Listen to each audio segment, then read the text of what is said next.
Well, so I mean, I guess we'll just start off with talking about the system that's going to try to develop on June 1st, and we'll talk about where it goes from here. Yeah, amazing. Today's looking at June 1st and already looking at the potential of our third system already, which is pretty amazing. So quick start to the season. But yeah, this is the remnants. You had Amanda impact Guatemala and El Salvador. Just a lot of rainfall, flooding for them. The Hurricane Center, we actually provide information for them. So it was busy this weekend talking to them and looking at those forecasts and coordinating with them. So now you got the remnants getting out in the Gulf. I mean, the warm water, the upper level pattern looks pretty conducive. So pretty good chance of development. So we're gonna have to watch it real close this week. Ken, talk about the issue here. I shouldn't say an issue, but talk about how a system can go from the Pacific and then into the Atlantic, and how sometimes we might call it the same name and now maybe not call it the same name. Can you talk about that a little bit? Yeah, it all depends. So you have a situation where if it can cross over, intact, especially a well-formed system, it comes out, we'll have to look at the name. But this is one where, it kind of falls apart. And, in fact, it's really interesting with this system because you have the center of what was the tropical system that was in the Pacific, but then you got a piece of it that breaks off. And some of the models even starting to look at that piece being the eventual one that we have to watch. So there's a lot of uncertainty with this system. And it's interesting when you look at the Hurricane Center's forecast. We did a little study. Our best forecasts are the ones that are fully developed. The stronger the system, the better our forecast. So they're tough. Multiple centers, they jump, they're kind of these sloppy systems. Those are always an incredible challenge for us. And the forecast models make it look like it really doesn't go anywhere anytime soon. So what does that mean for the forecast long term, looking out 7 to 10 days? Yeah, that's the tricky part. The models having that kind of sit there for a while as a center, but there's also models that some of the ensembles take a piece of it that get further to the north and actually start to develop that system. But either way, development or not, a lot of moisture. We saw how much rain we got in portions of Central America, and you think about that with time, it's still there's going to be for the Gulf Coast, different areas. You could see some pretty heavy rain in some areas, so we're watching real close for that as well. It's not always about that development in that center. I tell you, the impacts could be so far away from the center, and that's something we spend a lot of time communicating.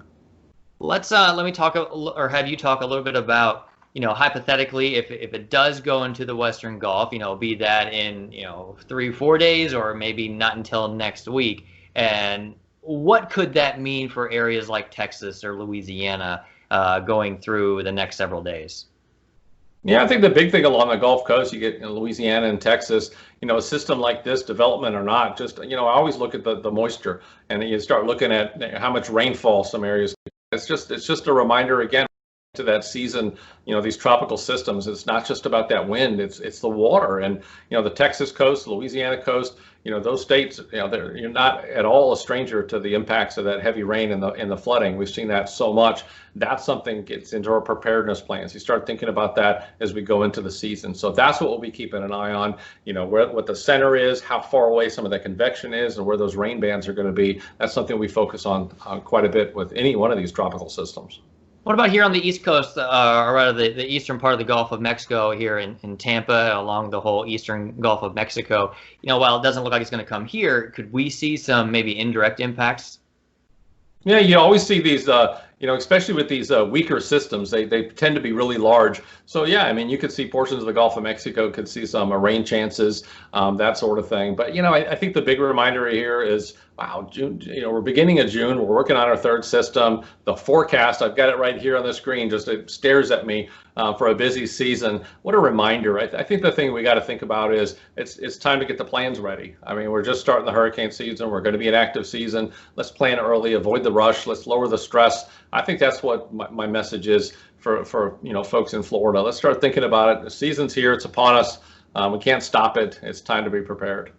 Ken, preparing for hurricane season and getting your kit together and getting your home together is kind of daunting when you think about it. Maybe some new people to hurricane impact areas. Where do you start with getting your kit together, getting your home prepared? I always tell people to start with this: know your risk. Because it's so easy to say, have a plan. I mean, I could slap a bumper sticker on your car and say, have a plan. That's fine, but what do you plan for? So everybody's plan could be different. You know, is it a large family, a small family? It depends on their structure. Is it strong structure, not so strong of a structure? Do you live in an evacuation zone? The storm surge is half the fatalities historically in these tropical systems. So we evacuate for the storm surge. So if you're in that zone, be ready. Listen to local officials and be ready to go. But if you're inland, along a river, you know, in a place that typically floods, a low-lying area, you got to know that stuff. So once you know your risk, are there big trees that could fall on your house? You know, and I've done so many surveys, and some of those trees are full of termites. Identifying everything early is how you write your plan. Identify those risks, write the plan to lower those risks. I'm telling you, it'll lower the stress so much, and that's what I've done in my 10 years back in Louisiana, and now my 2 years here in Florida. Our plan had to change. We have a different risk. And, you know, there's a lot of different risks for different age groups as well, right? Yeah, it's interesting when you look at that. We actually put some statistics together, and you know, it's interesting to look at historically that if you're over 60 years old, you're 8 times more likely to lose your life than if you're under 20. And we put the statistics together, and quite frankly, you had to look at it twice to say, wow, that's pretty interesting.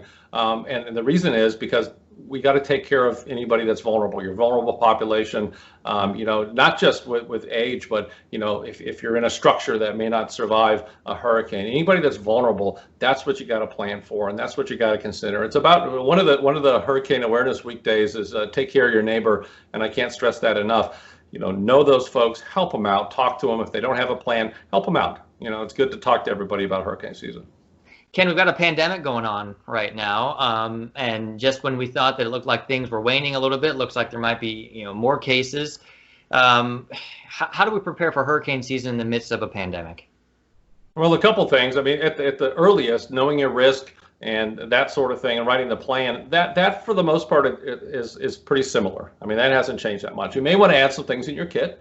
You know, you really think about your to-go kit. It may have some, you know, some sanitizer, you may have some masks, or maybe some other things you want to put in your kit. But here's my advice is we more than ever, I think we need to prepare early. You don't want to have that rush. I mean, you want to make sure you can get your groceries, have that kit early. And the other part, if there are changes to where you're supposed to go, if there's an evacuation, know those.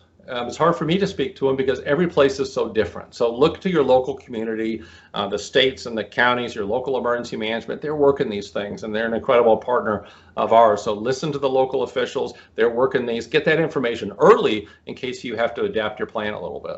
It may not be the same shelter that you're used to going to, or at least would have gone to in the past. Ken, I want to ask you about maybe some new products that the National Hurricane Center is working on or might be available this year, or maybe not, that's still kind of in development. There's been talk about a 7-day forecast cone as opposed to the typical 3 to 5 day. Where are you guys on that, and is that something that might be available to the public? Yeah, for this year, we got a couple new things. One's a storm surge map that really gives you a high-level look at where the big threat areas are, and it's going to be easy for social media, easy for briefings. That's one. The other is everybody's going to see a new dot on the forecast track map inside the cone. It's a 60-hour point, and the reason we needed to add that was at 60 hours is a very interesting time when it comes to evacuation decisions. And so we have the size of the storm. So if we have the speed and the size of the storm, I'm talking forward speed, that has so much influence on the storm surge calculation. So as a result, that's going to help us further out to be doing some storm surge forecasting. Longer term, that part of the question is interesting. We have 9 social science projects going on at the same time. You know, we hear about, you know, the Saffir-Simpson scale. How could we, that's only the wind. How can we do that better? We hear about the cone. The better we do with the forecast, the smaller the cone, which means more impacts outside the cone. We've added wind to the cone, if you've seen that, but what about storm surge? What about rain? How do we put all that together? So instead of me coming in here and saying, we're going to make all these changes, we're going to get the data. 9 social science projects. We're going to bring that social science in, look at the data, and then see how we can change together. So maybe in the next few years when we do these interviews, we'll actually talk about some of that data and some of the future plans that we have, but we're all going to have to do that together because I don't want to make things worse. So we want that data to try to make things better when it comes to communicating those impacts. And you know, you talked about you don't want to make things worse. Ultimately, a longer range forecast has the innate amount of error in that forecast. And can you talk a little bit about how that long-term forecast, while maybe you could do a 6, 7, 8 day long-term, maybe it's not necessarily the best thing? Yeah, it's interesting when you go further out in time. Our forecast goes out 5 days, and we actually in-house we're doing a 6 and 7 day forecast. The problem that we're having is you start getting into 500-mile or 1,000-mile errors. How do you put that on a cone? It just becomes so giant. I'm not sure it does any good. And some real life examples with Hurricane Florence, one that we got to watch off the coast of Africa all the way into the Carolinas. But at day 6 and 7, the models were recurving Florence out into the Atlantic. And in a social science term called anchoring, if everybody looks at that recurve, there's a false sense of security. Everybody would have gone to the fish camp, gone hunting, gone camping, would have done whatever and not paid attention. And then all of a sudden it would be right on their doorstep. So we're trying to figure out, there's so much error associated with the forecast. You get beyond 6 days, 7 days, 10 days. How do you show that properly on a map to make sure there was still some sort of conveyance of some sort of threat? That's interesting. You talk about the, maybe people having a false sense of security with a longer range forecast that would show that it's moving away, but the opposite might be true as well. If it shows that the storm is heading to a particular area, there might be, adverse reaction to that as well.